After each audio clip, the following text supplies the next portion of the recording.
was 1978 to 1979. In those days, it was less formal and a little more casual. I thought it was a wonderful organization. It did a lot for the community and a lot for the image of Italo-Canadians.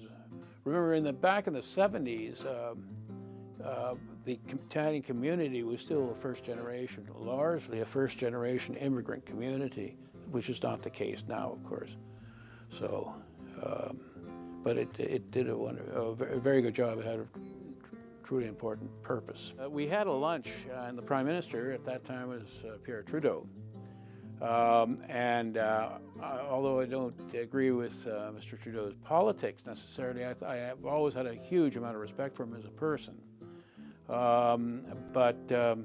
We had this lunch, and I met the man, and had a long talk with him, and my wife did as well. And that was probably my personally the most memorable experience that I had when I was president of the CIBPA.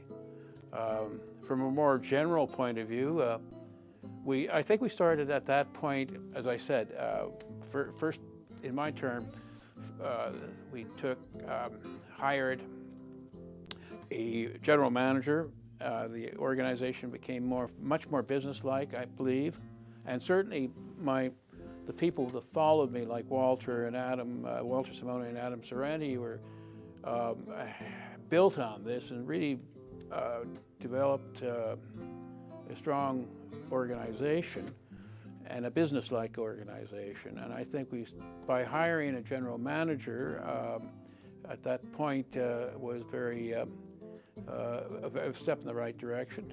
The other thing is that we started bursaries at this point, which are very important to the organization now.